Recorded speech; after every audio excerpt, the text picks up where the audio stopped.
Guys, today we're going to talk about the word stop. Stop is an action word or a verb. It means when something that's been happening comes to an end, or something that we're doing comes to an end. Let's find it on our systems. On Word Power 60 Basic from Satillo, stop is a green word. Stop. On Lamp Words for Life app, stop. Stop. On Snapcore First from Toby Dynavox, stop. Stop. Now let's practice using our word stop for different functions of communication. I could direct somebody to stop by saying, stop it. I could use the word stop to request repetition. For instance, during a book reading, we may say, don't stop. Stop. Do more.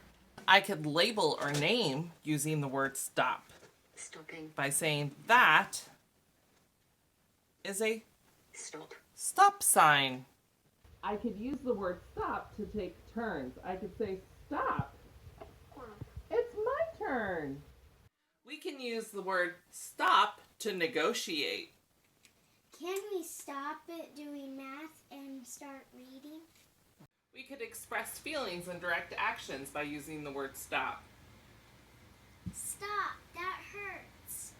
We could use stop to relay past and future events by saying, we were at the zoo and it started to rain a lot, so we had to stop and go home.